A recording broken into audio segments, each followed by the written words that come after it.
샬롬 샬롬 샬롬 샬롬 샬롬 샬롬. 하나님 사랑합니다. 여러분 주 안에서 사랑합니다. 사무엘상 6장 6절에서 13절 그리고 시편 78편 70절에서 72절 말씀, 하나님의 마음에 합한 자, 여러분들 아시죠? 하나님의 마음에 가장 합한 자는 다윗입니다. 다윗의 이야기입니다. 이스라엘 역사상 가장 위대한 인물 중에 한 사람, 첫 번째 후보는 모세 그리고 다윗입니다. 모세는 이스라엘을 애굽에서 건져낸 40년 광야를 돌고 돌아서 지금 가나안 땅에 이르게 한 사람. 모세가 없었다면 지금까지 이스라엘은 나라 없는 서름을 겪고 있을지도 모르죠. 두 번째 후보는 엘리야. 엘리야는 전무후무하게 이스라엘을 비옥한 바알 종교로부터 이스라엘을 건져낸 사람, 그죠? 미혹의 영을 걷어낸 사람입니다. 이를 위해서 그는 갈멜산에서 목숨을 건 전쟁을 하죠. 또 한 사람의 후보가 바로 다윗입니다. 모세, 엘리야, 다윗. 여러분 이스라엘 국가를 어느 정도 알고 계십니까?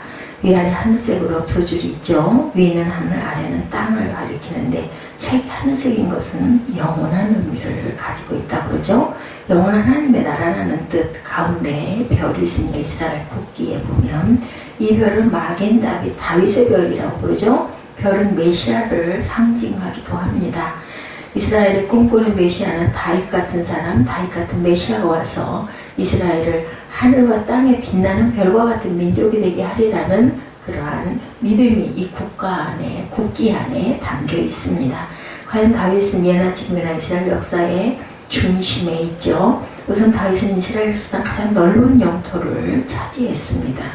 그는 그동안 이스라엘을 괴롭혀온 블레셋, 암몬, 모압을 모두 정복합니다. 그래서 남쪽으로는 시나이 반도, 북쪽으로는 터키 등으로서 요르단, 사우디아라비아에 이르는 광대한 제국을 이루죠. 다윗은 또한 예루살렘을 이스라엘의 수도로 정한 인물입니다. 그 뒤에 모든 역사는 예루살렘을 중심으로 일어나죠. 예루살렘이 이스라엘의 수도가 되어서 그 다음부터는 예루살렘이 중심이 되어서 우리 찬양에도 보면 예루살렘에 대한 찬양이 굉장히 많습니다.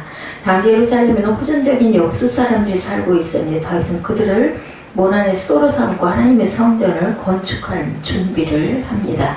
그는 위대한 신앙인이고 또한 시인이기도 하고 또한 음악가이기도 했죠. 궁정 악대를 진열하고 여러 가지 그 법도를 다 정한 사람이 바로 다윗이기도 합니다. 그가 고난 중에 쓴 시편 150편은 인류 역사의 불멸의 그 영적 고전으로 남아 있습니다. 그래서 오늘 시편 78편 70절에서 72절을 함께 인용을 해봤습니다.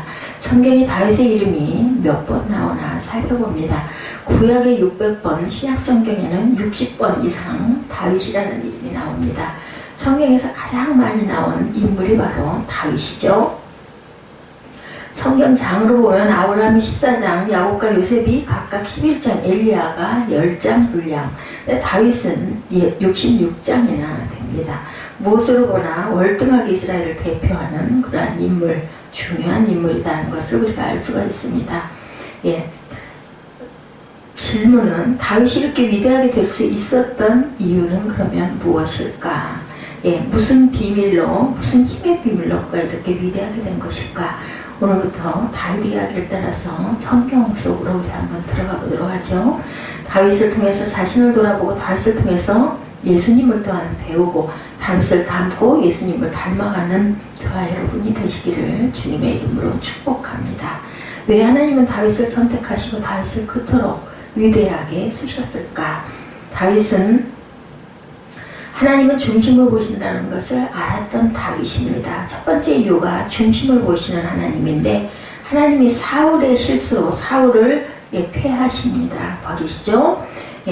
그래서 하나님의 감동을 받은 사무엘이 베들레헴을 떠나서 향합니다. 베들레헴 이세의 아들들 중 이스라엘 왕이 있을 것이라는 하나님의 계시를 받았기 때문이죠. 아침 일찍 라마를 출발한 사무엘이 베들레헴에 도착한 것은 저녁 오후였습니다. 도착하자마자 하나님께 제사를 드린 사무엘은 이세에게 아들들을 데려오라고 말합니다. 이세는 큰아들로부터 사무엘 앞에 나가게 되죠. 큰아들은 엘리압이었습니다. 무람한 체격에 바보진 생김새는 누가 봐도 아주 장군감이고 인물이었습니다. 엘리압은 남자답고 한눈에 봐도 카리스마가 넘쳤죠. 예, 첫인상에 반한 사무엘은 순간 이 사람인가 보다 이렇게 생각을 합니다. 그런데 하나님이 말씀하죠.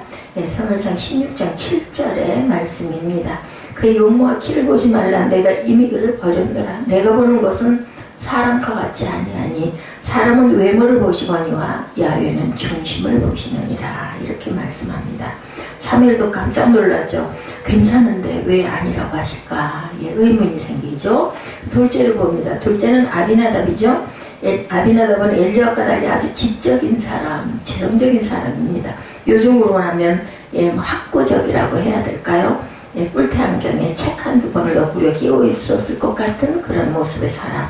침착하고 이지적이어서 상당히 괜찮아 보이는 사람인데, 그런데 하나님이 또한 아니라고 합니다. 셋째가 지나갑니다. 산마였었습니다. 산마는 그 시대의 젊은이들처럼 아주 젊고 유행에 민감한 그러한 모습이었습니다. 요즘으로 보면 청바지에 악어가죽 부츠를 신었을 거예요. 잔뜩 멋을 부렸지만 뭔가 2% 부족해 보이는 그런 청년이었다. 넷째부터는 이름이 없습니다. 항상 보면 집안에서 중간에 문제죠. 장남과 막내는 부모가 기억을 하는데 중간에 있는 아이들을 이름을 깜빡 아니면 생일을 깜빡 이럴 수도 있다. 형제가 많을 때는 항상 셋째는 이름을 안 부릅니다. 셋째야 하고 부르는 일들이 많다라는 거죠. 그렇게 넷째, 다섯째, 여섯째, 일곱째가 지나갔습니다. 자, 문제가 생겼어요. 분명히 이세 아들 중에 왕이 있을 것이라고 했는데 7명을 보았어도 하나님은 너무 아니라고 말씀을 하시죠. 사무엘이 실망스러운 표정으로 이세에게 물었습니다. 이제 더 없어? 하고 물어봤더니 이세가 말합니다. 있기는 있습니다만은 일에 힘도 없고 기대도 없는 그러한 아주 약한 나약한 어린 아들 하나가 있습니다. 아직 어려서 내놓을 만하지도 않다는 그러한 표현을 합니다. 막내를 히브리어로 하카톤이라고 부릅니다. 그 말은 막내라는 뜻도 있지만 어린 사람, 약한 사람, 시원치 않은 사람 이런 뜻을 갖고 있습니다. 다윗은 나이만 어린 것이 아니라 집안에서 그렇게 귀한 존재가 못되고 그는 양을 치고 있고 다윗은 지금 형들이 내놓은 일에 뒤치다거리를 하고 있는 중이라는 뜻을 보입니다. 아버지마저도 막내를 별로 기대하지 않았다는 거죠. 마땅히 대안이 없던 사무엘은 그래도 데려와 보라고 했고 다윗은 들에서 양을 치다 갑자기 집으로 돌아옵니다. 그래서 사무엘이 다윗을 보았는데 이게 웬일입니까? 어리기는 않지만 조금 달랐습니다. 사울처럼 키가 크고 오라마지는 않았지만 얼굴빛이 붉고 눈이 빼어나고 용모가 아름다웠다 이렇게 나타나 있죠. 그를 바라보고 있는데 하나님이 말씀합니다. 이가 그니 일어나 기름을 부어라. 사무엘이 일어나 기름을 부었고 그때부터 이스라엘 역사가 새로 쓰여지기 시작을 했던 거죠. 다윗을 선택하는 장면을 보면 사울과 많은 대조적인 부분이 많습니다. 사울은 기스의 장남이었습니다. 가정의 기둥이었고 집안에서도 기대를 모은 그런 아들. 그러나 다윗은 이세의 막내였고 집안에서조차 기대하지 않았던 그런 아들. 사울의 외모는 출중의 얼굴도 준수하고 키는 다른 사람보다 어깨 하나 정도가 더 컸습니다. 만일 이세의 아들들 가운데 사울 다음으로 왕을 골라야 했던 아마 첫째 아들은 엘리압을 맏아들 엘리압을 골랐을 것입니다. 엘리압은 이세가 자랑하는 큰 아들로 이스라엘 왕에 걸맞는 완벽한 외모와 카리스마를 갖추고 있었죠. 근데 중요한 것은 사울을 왕으로 세울 때 하나님이 그렇게 하라고 지적한 적은 없다라는 것을 또한 우리가 유념해서 봐야 할 것 같습니다. 사무엘이 사울을 왕으로 세웠을 뿐이죠. 사울은 사람의 택한 마음이었다라는 겁니다. 그것을 후에 하나님이 말씀합니다. 다윗은 그런데 처음부터 하나님의 지시하죠. 이가 그니 기름을 부어라. 그리고 이유도 친히 말씀합니다. 내가 이세 아들 다윗을 만나니 내 마음에 합한 자라 이렇게 말씀하시죠. 하나님의 마음에 합했다는 것은 하나님의 마음과 일치를 이룬다는 뜻일까? 그렇지는 않습니다. 하나님의 뜻과 다윗의 생각이 같았다는 것, 사람들은 인물을 보고 사울을 택했지만 하나님은 마음을 보고 다윗을 택했다는 것입니다. 하나님은 중심을 보신다. 그래서 사람의 선택 기준과 하나님의 선택 기준은 좀 다릅니다. 고린도전서 1장 26절에 형제들아 너희를 부르심을 보라. 육체를 따라 지혜로운 자가 많지 아니하며 등한 자가 많지 아니하며 문벌 좋은 자가 많지 아니하도다. 그러나 하나님께서 세상에 미련한 것들을 택하사 지혜 있는 자들을 부끄럽게 하려 하시고 세상에 약한 것들을 택하사 강한 것들을 부끄럽게 하려 하시며 하나님께서 세상에 천한 것들과 멸시받는 것들과 없는 것들을 택하사 있는 것들을 폐하려 하시나니. 하나님의 마음이 합한다는 것은 한 마음을 가졌다라는 거죠. 왔다 갔다 안 한다는 것입니다. 예. single minded, 한 마음, 두 마음이 아니라는 거죠. 예, 야고보서 1장 8절에 두 마음에 대한 말씀이 나오죠. 예, 6절에 보면 오직 믿음으로 구하고 조금도 의심하지 말라. 의심하는 자는 마치 바람에 밀려 요동하는 바닷물결 같으니. 예, 8절에 두 마음을 품어 모든 일에 정함이 없는 자로다. 요동하는 예, 바람에 날리는 겨와 같고 물결 같으면 두 마음을 품었다는 거죠. 그래서 정한 부분이 없는 자다. 두 마음을 품는 것은 바람에 밀려 요동하는 바다 물결 같다고 하십니다. 이런 사람도 구할 수는 있지만 얻을 것은 없다라는 뜻이죠. 그래서 다윗이 시편에서 자주 쓰는 말이 전심으로 이렇게 표현합니다. 이 말은 마음과 뜻과 정성을 다해서 하나님을 섬긴다라는 뜻이죠. 시편 9편 1절에 내가 전심으로 야훼께 감사하며 주의 모든 기사를 전하리이다. 시편 119편 10절에 내가 전심으로 주를 찾았사오니 주의 계명에서 떠나지 말게 하소서. 하나님과 더불어 다른 모든 것을 가졌을지라도 하나님 한 분만 가진 사람보다 더 많이 가졌다고 할 수는 없죠. 오로지 하나님 한 분으로 만족하고 그분만 바라보는 것이 마음의 중심이다. 초대교회 수도원에서 제자가 스승에게 묻습니다. 예, 마음 중심이 무엇입니까? 스승이 대답하죠. 흔들리는 물에 얼굴을 비추어 볼 수 없는 것과 같이 사람도 다른 생각을 깨끗이 없애지 않고는 하나님을 볼 수 없다. 구체적으로 말씀해 주십시오. 오르니 아무도 무시하지 말고 아무도 단죄하지 말고 아무도 비난하지 말라. 모든 사람을 다 잊어버린 것 같이 오직 주만 바라보라. 하나님만 바라보라. 그것이 마음 중심이다. 이렇게 말씀하십니다. 그래서 어느 날 고양이와 쥐가 싸웠답니다. 놀랍게도 쥐가 이겨요. 사람들이 묻습니다. 아니 어떻게 고양이가 아니라 쥐가 이겼지? 예, 그때 쥐가 대답하죠. 고양이는 심심풀이로 싸웠겠죠. 나는 목숨을 걸고 전력을 다해서 싸웠습니다. 그래서 이겼습니다. 사력을 다해 싸운다는 것이 마음 중심에 하나님을 믿는 것이라는 것을 우리가 알아야 되겠습니다. 사울은 사람을 보고 자기를 바라보다 망했죠. 그러나 다윗은 오로지 주만 바라봤습니다. 하나님만 바라봤습니다. 다윗이라고 실수가 없었던 것 절대 아니죠. 성공할 때도 있었지만 실패할 때도 있었습니다. 그러나 다윗은 실패든 성공했든 하나님만 바라보았다는 것이 키포인트입니다. 우리에게 중요한 것은 지금 우리가 어디에 있느냐가 아니라 우리가 지금 어디를 바라보고 있느냐. 주바라기 이런 이야기 여러분 많이 들어보셨죠? 주만 바라보기. 하나님은 전심으로 자신을 찾는 자를 만나주시는 것을 여러분들 믿으시기 바랍니다. 역대하 6장 9절에 야훼의 눈은 온 땅을 두루 감찰하사 전심으로 자기에게 향하는 자를 위하여 능력을 베푸시나니. 하나님의 다윗을 사랑하신 첫 번째 이유가 바로 여기 있습니다. 성령의 기름 부음을 받습니다. 두 번째로 왜 하나님이 다윗을 사랑했는가 하고 물으면 그가 성령을 사모한 사람이고, 성경에 보면 다윗은 모두 3번 기름 부음을 받습니다. 첫 번째가 오늘 읽은 말씀이죠. 다윗이 아직 어릴 때 베들레헴에서 처음 기름 부음을 받습니다. 그가 처음 기름 부음을 받을 때 그는 왕으로 인정이 되죠. 그러나 왕위에 오르지는 못했습니다. 신분은 왕이었지만 실제로는 사울의 신하였습니다. 두 번째 기름은 유다 지파의 땅 헤브론에서 받습니다.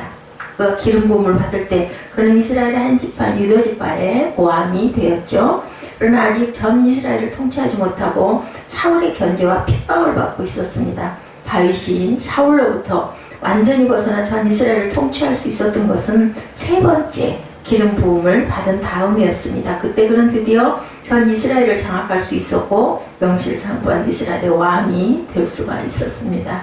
다윗이 이스라엘의 왕으로 세워지는 과정은 결국 그가 기름 부음을 받은 과정과 일치하고 있었다는 것. 첫 번째 기름 부음으로 그는 왕의 신분을 얻고, 신분을 얻었다고 왕이 되지 않았고 아직 많은 시련과 훈련이 남아 있었던 거죠. 그 후에도 그는 계속 기름 부음을 받았고 그 결과 전 이스라엘의 왕이 됩니다. 이것이 다윗이 왕으로 세워지는 과정이었는데 우리는 어떻게 성령의 기름 부음을 받아야 할까? 왜서 지속적인 성령의 기름 부음이 필요할까요? 옛날 이스라엘에는 세 종류의 기름 부음이 있었죠. 첫 번째는 나병 환자를 위한 기름 부음, 다음은 제사장을 위해서, 마지막은 왕을 위한 기름 부음이 있었습니다. 첫 번째 나병 환자를 위한 것, 레위기 14장에 나오는 나병 치료 과정을 보면 사람이 일단 나병으로 판명되면 진 밖에 나가 물로 몸을 씻습니다. 그리고 동물의 피로 몸을 닦은 후에 제사장에 와서 기름을 바르도록 합니다. 옛날 사람들은 나병을 하나님의 저주의 상징으로 보았기 때문에 특별한 처방이 요구되었다고 합니다. 그것은 물로 씻고 피로 닦고 기름으로 바르는 것이었다고 해요. 우리에게 기름 붓는 성령의 첫 번째 사역은 죄를 씻는 사역, 나병과 같은 우리의 죄를 깨끗이 씻는 거죠. 오늘 말씀 13절처럼 첫 번째 기름 부음을 받을 때 그는 하나님의 영을, 하나님의 신을 체험했습니다. 13절 사무엘이 기름 뿔병을 가져다 그의 형제 중에서 그에게 부었더니 이날 이후로 다윗이 야훼의 영에 크게 감동되니라. 성령을 받은 거죠. 그러나 한 번의 기름 부음으로 다윗이 완전하게 되지 않았다는 겁니다.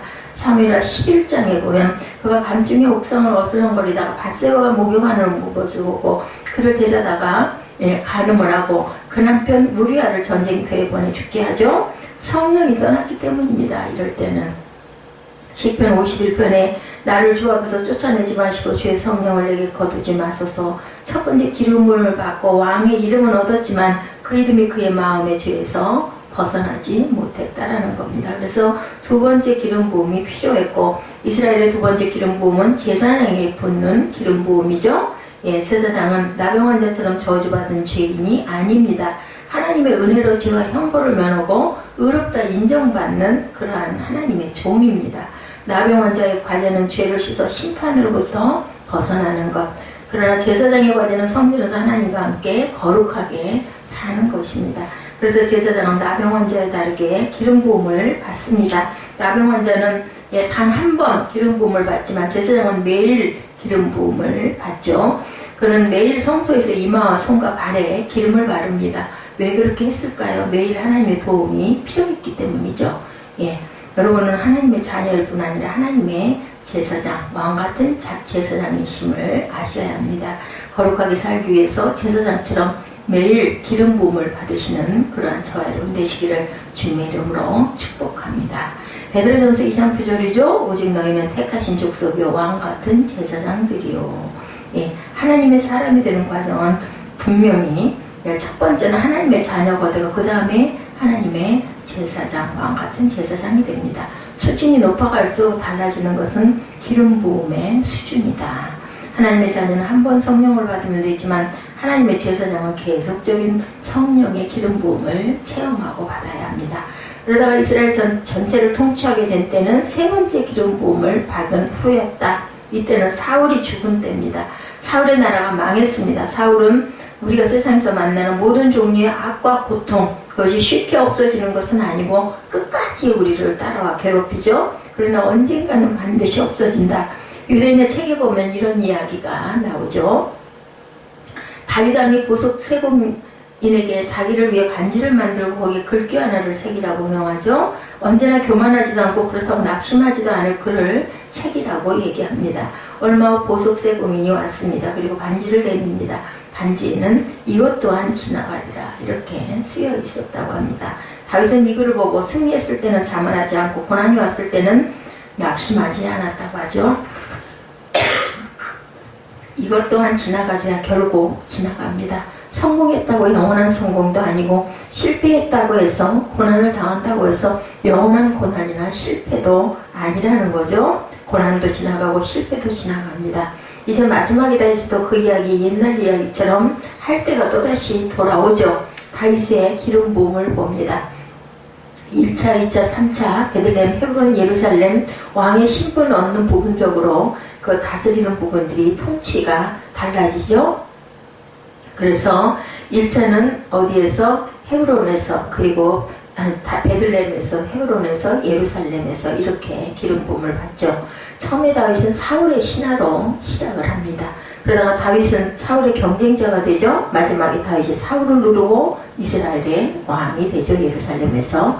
그 과정 속에 하나님의 기름 부음은 계속됩니다. 영적 생활의 첫 단계는 세상의 신하로 사는 단계라는 것을 우리가 알아야 합니다. 이 시대의 과제는 죄와의 싸움이죠. 예, 구원의 단계요, 신앙생활의 초보 단계입니다. 성령의 은혜를 계속 받으면 세상과 싸우는 단계가 시작이 됩니다. 이것은 제사장으로 사는 삶이죠. 그리고 마지막이 세상의 통치자로 사는 삶입니다. 이때 반드시 기억할 것이 성령의 지속적인 은혜를 우리가 기억해야 되고 사모해야 됩니다. 성령의 계속적인 기름 부음, 세상에서 실패하고 넘어져도 계속 성령님을 의지하면 최종 승리가 다가옵니다. 그렇게 괴롭히던 사울도 죽고 그의 악한 나라도 망할 때가 왔다라는 거죠. 켄타리는 유명한 영국 목사님이 쓰신 끝날 때까지 끝난 것이 아니다라는 책에 보면 자신이 성경을 보고 세상을 보았더니 원리가 있더라는 거죠. 그것은 끝날 때까지 끝난 것이 아니다. 이런 그 원리를 발견했다고 합니다. 가령 야구 경기가 있어도 9회 말 투아웃 상황에서 3대0으로 저도 역전이 돼서 야구는 9회 말부터다 이런 이야기들이 많죠. 예, 한 선수가 1루에 진출하고 다음 주자가 출루해서 어느새 만루가 되죠. 이때 네 번째 타자가 홈런을 치면 경기는 3대4로 역전을 한다는 거죠.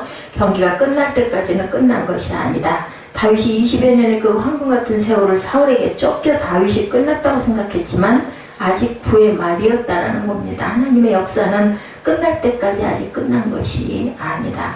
성령을 의지하고 하나님을 신뢰하는 사람은 반드시 승리합니다. 평생 성령의 은혜 안에 살겠습니까? 계속적인 성령의 기름을 받겠습니까? 하나님의 사랑을 받았던 두 번째 이유입니다. 예, 양을 사랑했던 다윗입니다. 하나님의 다윗을 사랑한 이유는 반드시 빼놓아서는 안 되는 것, 그가 양을 사랑했다는 것. 자기의 직무에 충실했고 그의 생명들을 자기 생명보다도 더 사랑했다는 거죠. 양을 치는 베들레헴 2세의 막내 아들이었던 다윗은 어릴 때부터 들에서 양을 쳤습니다. 문제는 그가 너무 양을 사랑했다는 거죠. 사무엘의 기름 부으러 갔던 날도 늦게까지나마 양을 치고 있었죠. 예, 골리앗이 이스라엘에 쳐들어와서 이스라엘을 온통 공포에 몰아넣을 때 그는 물맷돌 몇 개로 이길 수 있었던 것 또한 그가 어릴 때부터 양을 치면서 얻었던 팔의 힘과 그리고 물맷돌질이었죠. 골리앗이 쳐들어오자 그가 사울 앞에서 한 말, 사무엘상 17장 34절 우리가 너무나 잘 아는 말씀이죠. 주의 종이 아버지의 양을 지킬 때 사자나 곰이 와서 양떼에게 새끼를 물어가면 내가 따라가서 그것을 치고 그 입에서 새끼를 건져내었고 이렇게 얘기합니다.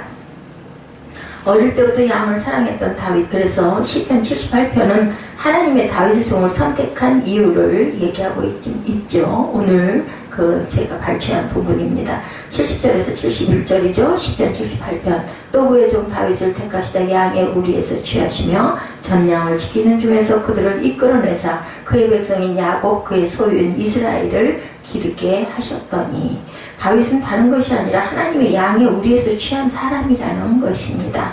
다윗이 한 일은 다른 일이 아니라 젖먹는 어린 양을 지키는 사람이었다. 어릴 때부터 이렇게 양을 소중히 여기고 사랑했던 다윗에게 하나님은 이제 그의 백성 야곱 그 소유 이스라엘을 양으로 주셔서 기르게 하셨다는 거죠.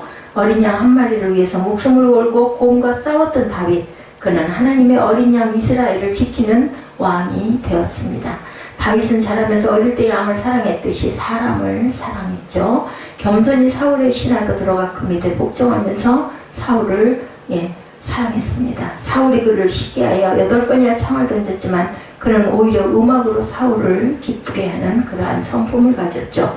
사무엘상 16장 23절이죠. 오늘 말씀 뒤편에 나와 있는데 다윗이 수음을 취하여 손으로 탄즉 사울이 상쾌하여 나았고, 상쾌했다라는 말은 마음이 편했다, 마음에 휴식이 되었다는 뜻입니다. 자기를 향해 창을 던진 사람에게 음악으로 갚아준 다윗. 자, 감나무는 자기에게 돌을 던진 사람에게 감을 떨어뜨린다, 이런 이야기가 있습니다. 윤동주의 시에 보면 별을 사랑하는 마음으로 죽어가는 모든 것을 사랑해야지, 이렇게 고백되는 부분이 있습니다. 양을 사랑하듯 일생 사람을 사랑한 사람, 그래서 사무엘상 22장에서 자기를 찾아오는 환난 당한 사람 400명과 함께 아둘람 굴에 숨죠. 엔게디 동굴의 사기를 잡으러 온 사울의 옷자락을 살짝 베기만 했는데도 그것이 마음에 찔려 한없이 눈물을 흘렸던 그러한 다윗입니다. 우리가 우리를 죽여 덤비는 사람들을 위해서 울까? 내가 고난당하기 때문에 우는 게 아니라 그가 그렇게 된 것에 마음이 아파서 울어봤는지요. 그래서 어떤 사람이 사랑이 뭐냐라고 말하면 세 가지로 말하는 것을 들었습니다. 첫째, 사랑은 함께 있는 것이다. 둘째, 사랑은 나무라는 것이 아니라 빛을 비추는 것이다. 셋째, 사랑은 사랑하는 사람을 더 사랑하는 것이다. 이런 마음을 가지면은 세상에 사랑으로 인해서 상처받고 멍들고 울고 실패하는 인생은 없을 것 같습니다. 함께하는 것이 사랑이고 사랑하는 사람이 잘못했을 때 나무라는 것이 아니라 빛을 비추는 것이고 사랑은 사랑하는 사람을 더 사랑하는 것이 바로 사랑이다. 이 순수한 다윗의 마음을 우리가 품고 다윗의 마음을 본받아야 할 것 같습니다. 사람들은 다 잊어버리고 오직 하나님만 사랑하는 사람, 실패했던 성공했던 전심으로 하나님만 바라보는 사람, 매일 매순간 성령의 기름 부음을 사모하는 사람, 여리고 순수한 마음으로 사람을 사랑하는 사람, 우리의 삶이 다윗처럼 되기를, 그리스도의 형상을 닮아가기를, 마지막까지 용서하는 그러한, 용서할 줄 아는 그러한 사랑을 짓는 그런 저와 여러분 되셔서 하나님께 귀한 축복을 받는 다윗과 같은 삶을 살아내시기를 주님의 이름으로 축복합니다. 기도하시겠습니다.